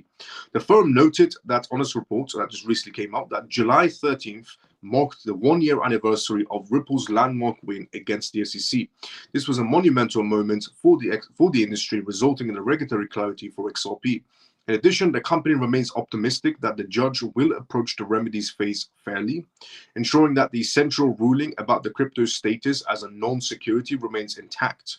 Meanwhile, the XRP lawsuit history dates back to 2018 when the company faced a class action lawsuit in California.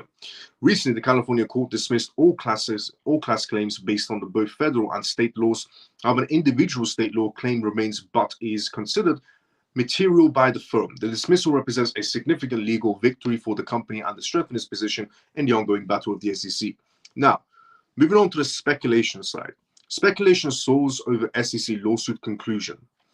The XRP lawsuit has recently gained notable traction with speculation about the potential settlement between Ripple and the SEC. Despite some experts denying the possibility of the settlement, many lawyers and market analysts anticipate a resolution soon. Just for perspective as well, Brad is also anticipating it soon as well. He said previously a pro XRP lawyer suggested July 31st as a potential date for the remedies phase ruling. If you're wondering why XRP was jumping in price, slowly jumping in price, one, because at the end of each month they do release essentially a certain amount of XRP, but also the speculation on 31st. And one member of the CMF Telegram group also asked me, why is XRP going downwards again? And I said, well, the speculation ended. That's what I meant on the chat group when I said the speculation ended. But it is coming to an end this year, nevertheless. Meanwhile, the recent report also emphasized the importance of the upcoming 2024 US elections. On the Ripple report, they were talking about the US elections, stating that the 2024 US elections will be the most important thing in crypto's history to date. It will impact the future of crypto inside the United States. The company's significant contributions to political efforts, such as donating $25 million to Fair Shake, a federal super PAC, highlighting the company's commitment to ensuring regulatory clarity for the crypto industry. That is true. Ripple has invested $25 million essentially towards a political wallet. So there's a political wallet that's by Ripple, Kraken, and Coinbase and a few other crypto platforms. They all put money inside this political wallet, and any politician that becomes pro-crypto can later on have access to this money. Globally, Ripple reported progress on regulatory developments. The SEC's recent discussion to close its investigations into Ethereum 2.0 marked another victory for the cryptocurrency industry. Meanwhile, regulators worldwide, including those in Hong Kong, Brazil, the UAE, and Europe, are making strides to become global crypto hubs by introducing clear regulatory frameworks. A look into the Q2 report coming out of Ripple. Ripple highlights several global regulatory developments in the Middle East. The Central Bank of the UAE issued the Payment Token Services Regulation, providing clarity on stablecoin issuance and digital assets. Operations in Europe in the markets and crypto assets regulations, MiCA, came into force for stablecoins, with Circle becoming the first global stablecoin issuer to comply with MiCA frameworks. Meanwhile, the firm also disclosed its XRP holdings, noting that Ripple does not have access to that XRP until the escrow releases it to Ripple on a monthly basis. The vast majority of XRP released to put back into the escrow each month. As of June 30th, 2024, the company held approximately 4.68 billion coins, with 39.5 billion subject to on-ledger escrows. However, despite the recent confidence expressed by Ripple, XRP's price was down over 3% in the last 24 hours. Besides, several experts see the dip as a result of the recent 500 million XRP that was unlocked, which has fueled further speculation on the XRP lawsuit. So, that's a little mini update on what's going on in the Ripple case. The speculation side is still there. There are many pro-XRP lawyers, or lawyers in general, that are still coming out and saying a settlement can be possible.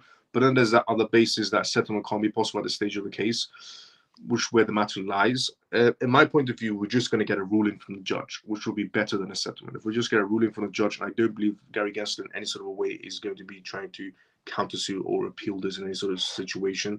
It hasn't ended well for Gary Gensler since the beginning. I don't think he's that much of an idiot to reapply for it.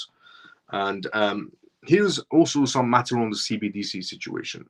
Talking about Ripple and XRP, let's talk about CBDCs now. I'm talking about the United States in terms of CBDCs. Governor Cooper, CBDC ban, veto overturned by North Carolina House. So obviously, as I said previously, the entire world has to go in CBDCs. There's nothing around it. The entire world will go into CBDCs, whether people like it or not. It's just about knowing how to benefit from the idea of CBDCs, which is going for the backbone, which is XRP. That part is just common sense. Now, the Carolina House of Representatives has overturned the state governor's veto of a bill to ban a central bank digital currency. Governor Roy Cooper vetoed the anti-CBDC bill after it scaled through the House and Senate with impressive support from the lawmakers. Vetoed the anti-CBDC bill. Cooper's veto of the bill wasn't well received back in June, for example, considering the almost unanimous support for the legislation, which saw a massive 109 full votes in the House and a 39-5 vote in the Senate. Now lawmakers can only hope for a third majority's vote in both the House and Senate to overturn the veto. The House voted 73-41 to override the anti-CBDC bill veto. Among all the House Democrats, only 2 essentially voted to overturn the veto, while 40 of them switched their stance on the passage of the bill. 40 of them switched their stance on the passage of the bill. 2 voted. The House Bill 690 blocks payments to the state of North Carolina via central bank digital currencies. It also prohibits the state from being a part of the Federal Reserve's testing of any CBDCs.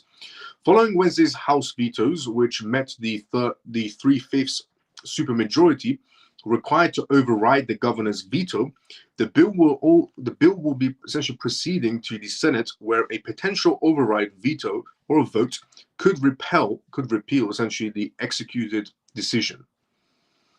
Besides the anti-CBDC bill, the North Carolina House also voted to overturn 2 other vetoes as well, which would soon advance to the upper chamber. Governor Cooper described the CBDC legislation as premature, They described the CBDC legislation, anti-CBDC legislation, as premature, vague, and reactionary, that proposes an end to a result on important monetary decisions that haven't even been made yet. Just to put in perspective, they're saying, going against CBDC, the United States tried to do everything in their power to, essentially get rid of CBDCs. They did everything in their power to get rid of CBDCs. Politicians voting against CBDCs. Everybody remember, politicians were voting against CBDCs, and I said it's not possible. It's going against the Bank of International Settlements. It's going against the World Economic Forum. It's going against, the International Monetary Fund. It's just not possible for these politicians to be voting on anything if you say no to CBDCs. And they're saying, why are we voting against CBDCs? We're voting against on important monetary decisions that haven't even been made yet. This is reactionary, premature. We should not be voting against CBDCs. And that's why they're vetoing it. According to the Fed, the Federal Reserve, it had made no decision to pursue or implement a central bank digital currency. However, the central bank stated that it was conducting technological research and experimentations on the possible pros and cons of CBDCs to how it could bolster the US domestic payment system. The Fed governor had already stated in an interview that the bank would not implement a US CBDC without the approval of Congress, as if that matters. House Democrats, Rep. Mary, who voted against overturning the veto, pointed out that the United States does not have a central bank digital currency. So why are we even voting against it? It is a concept that the Federal Reserve Bank is studying in an effort to offer businesses and consumers an option to make digital transactions with confidence and security and predictability. So now that, the whole story inside the US with all the politicians is turning. They're all going from CBDC bad to CBDC good. Regardless of Fed officials' claims they would seek congressional approval for potential CBDCs, the US House of Representatives in May passed this CBDC Anti-Surveillance Act, sponsored by Tom Hammer. The bill mandates explicit congressional approval for CBDCs, which must be open, permissionless, and protect citizens' financial privacy. Again, as if privacy matters on CBDCs. It doesn't exist on CBDCs. Aside from North Carolina, other states already have anti-CBDC legislations in the works, including Indiana, South Dakota, Missouri, and Wisconsin. They will all be vetoed as well. So, as I've said previously as well, regarding the matter of CBDCs, yeah, it's going to happen in the US as well. Because even the politicians that were no CBDCs are now saying, well, we haven't even tried CBDCs. How do we know it's bad? CBDCs offer, businesses and consumers an option to make digital transactions confidently, with security and predictability, is what's been mentioned now. I said this a very long time ago. The entire world is going to CBDCs, whether people like it or not. And nobody can stop it. Do you know who can stop CBDCs? Three groups can stop CBDCs. The World Economic Forum, the Bank of International Settlements, and essentially the International Monetary Fund can stop CBDCs. They're the only group that can stop it. No president, no prime minister, no politician, no congressman, nobody, not even a judge can stop CBDCs. The only group of people that can stop CBDCs, World Economic Forum, Bank of International Settlements, International Monetary Fund. And every single one of these groups on a line with each other to create CBDCs. And nobody's going to come in their way. Even the politicians that were saying no to CBDCs are now saying, well, we haven't even tried it. How do we know it's bad? But before they were saying ban CBDCs. Now they're saying, how do we know it's bad? It could be good. I said this a very long time ago. Now, but also, if you want to benefit, there's a positive side to CBD. Believe it or not, there's a positive side to CBDCs. One crypto project is the positive, and that's basically XRP.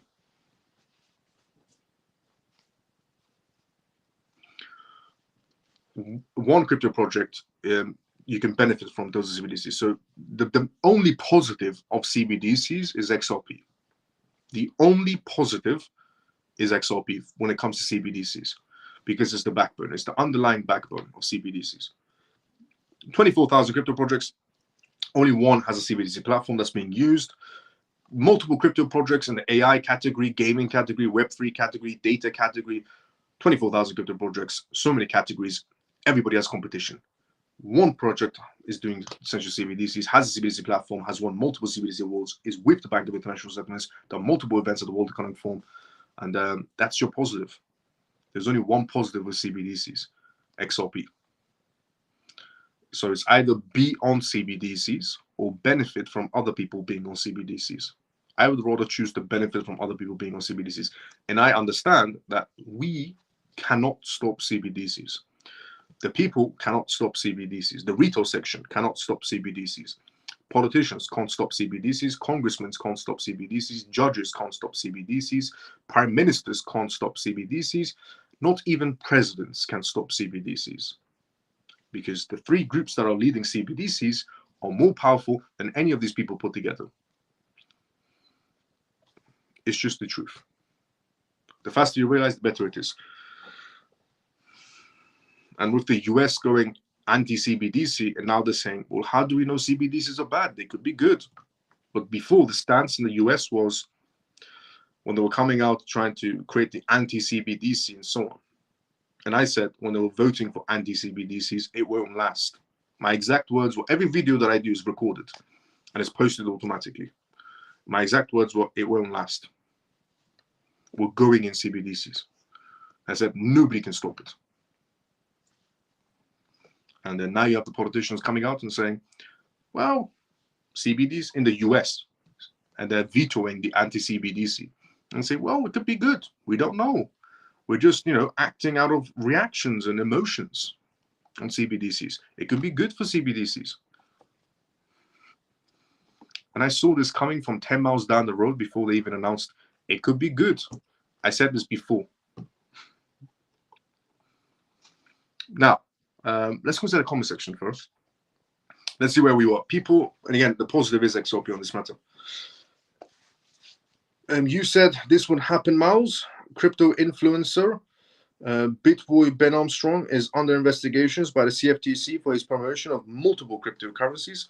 Yes, that is true. I did say that as well. That's one other thing that I said.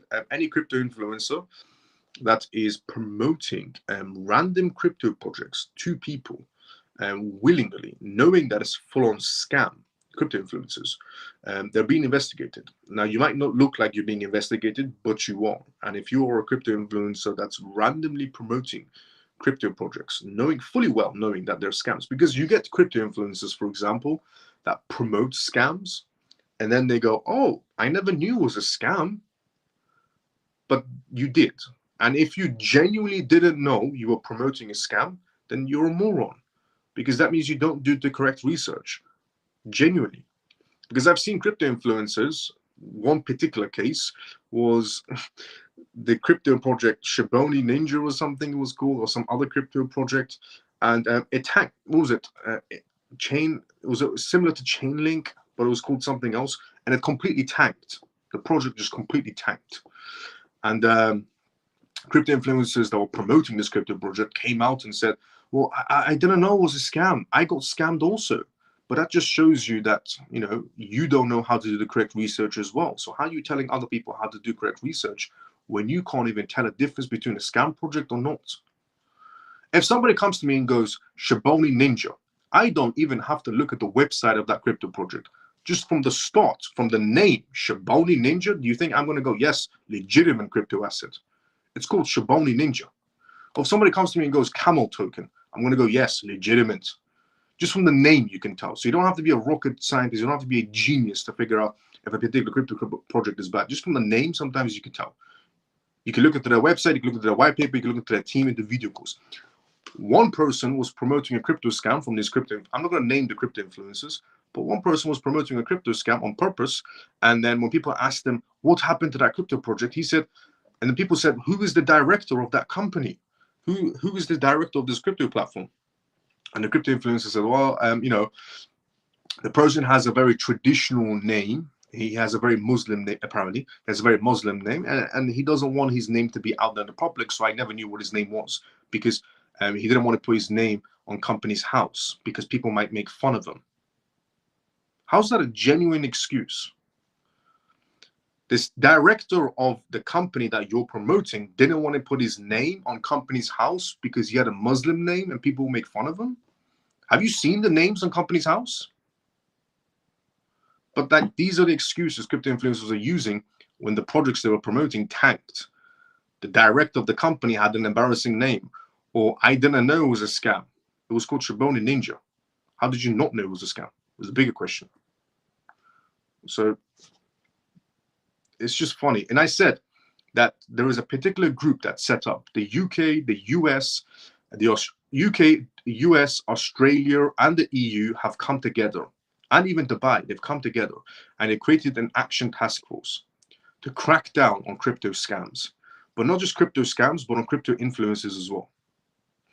And even in France, they're going to be introducing something for crypto influencers. In France, they said if you want to become, you know, a crypto influencer or something, you would have to take some sort of a test to show that you understand cryptocurrencies. So to become an influencer or somebody that talks about cryptocurrencies, you would have to do a test to actually prove that you have knowledge about blockchain technology before you even talk about it. So you get some sort of a certificate that you can talk about cryptocurrencies because you know what it is. That's what I think about introducing France. I think they should introduce that worldwide. Honestly, I think they should introduce a crypto test worldwide for anybody that's thinking about becoming a crypto influencer, so we can get the morons out of the way. So we have genuine people inside the crypto space who are talking about crypto, and you know, to the public on the cameras, on podcasts, on whatever. But I think that's not a bad idea. Introduce that test worldwide. So I'm telling you right now, about 90% of the crypto space will disappear from the influencers. 90% of crypto influencers will disappear after that test, because 90% of them don't know what they're talking about, and they're all promoting scams, and it's all going to backfire on them. I said this a very long time ago, and now we have, you know, Ben Armstrong essentially being under investigation by the CFTC for his promotions on multiple cryptocurrencies. Multiple other people are going to go down. Good morning, Professor Miles, the CMF family. What have I missed, my brother? I hope you do a recap at the end, Brother Miles. Why are the markets all going down? Why the market's going down is because the stock market and the word that's being thrown around in the market space right now is recession, but we're not going into it. Chain swap, that's what it was. Thank you. Supposed to be better than Chainlink. Yes, that's what it was. There was a crypto project called Chain Swap. It was supposed to be better than Chainlink. I don't know how that's possible because Chainlink has multiple contracts under its belt, but you know, the name matches, so it must be good. I don't know what morons come up with these crypto projects. Chain Swap. But here's a recap of tonight's live show as well. We talked about CBDCs being overturned inside the US, and the US politicians are now thinking CBDCs are a good thing. We talked about the XRP lawsuit update on the matter of how far it's gotten, and so far Ripple thinks that we're going to get a fair ruling, is what they're saying. We also talked about the French regulators on tonight's live show as well, how the French regulators are getting very strict, and essentially they're getting a head start on the rest of the European countries out there, and France wants to definitely get a head start, because in 6 months' time, the regulations in the EU are going to become very strict in terms of cryptocurrencies. We talked about Futu Securities introducing Bitcoin bonuses for new holders, for new account holders, to get more people into cryptocurrencies. We talked about MicroStrategy doubling down their Bitcoin price points and also getting green light from Wall Street. We talked about tonight's live show regarding the $3 billion distribution that was approved. That if it's mostly cash, is quite a positive thing for the crypto space. We talked about tonight's live show regarding David, who might be becoming Kamala Harris's VP, essentially. And David was the same man that was a board member on Binance and also a board member behind the crypto project ACH, who's going to become Kamala Harris's VP. We also talked about tonight's live show regarding Coinbase's CEO introducing the Coinbase 500 index. So just like the S&P 500, where it's 500 companies that are doing incredibly well for themselves, The Coinbase 500 is going to be a multitude of crypto projects that you can invest into all at once. With the Coinbase 500 is what they're thinking about introducing. We talked about Lido Finance also introducing institutional grade liquidity staking, because even Lido Finance essentially sees it as the next wave of customers coming in, or institutional clients. We also went through on tonight's live show regarding Morgan Stanley and how 15,000 financial advisors have pretty much got a green light. August 7th, they're going to be opening their doors, and they're going to be helping their most wealthiest clients, 1.5 million or more in their bank accounts, to start getting involved in cryptocurrencies. 15,000 financial advisors are on board from Morgan Stanley. We also talked about tonight's live show regarding the Bank of America, given their perspectives on rate cuts happening. They now predict that 2 rate cuts are pretty much on the way coming from Bank of America. And we also went through Bitcoin and crypto checks to clear the $35 trillion US debt that Donald Trump says they have.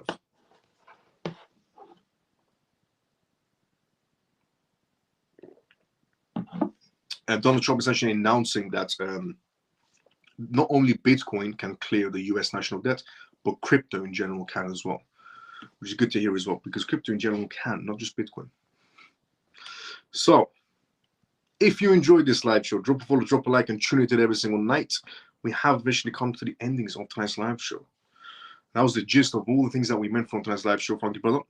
Supposed to be better than, yeah. TY pushed ChainSwap very much. Yes, he did. Yep. Anybody that pushed crypto scam projects, I mean, they deserve what's coming to them next. I'm just being fairly honest. Anybody that promoted scam projects in the crypto space on purpose to their followings deserve what's coming to them next. It could be fines or it could be prison sentencings. But if you willingly promoted crypto scams knowing, then you deserve what's coming to you next. I don't think there are 500 genuine projects out there that Coinbase has to this. Well, Coinbase is saying it's going to be similar to the 500. Essentially, Coinbase said it's going to be similar to the S&P 500, but it's going to be probably a multitude of 20 crypto projects or 50 crypto projects at best, not 500. But they said it's going to be the idea of S&P 500, and now we have the crypto S&P 500. Coinbase S&P 500. But yeah, no, there's no 500 genuine crypto projects out there at all.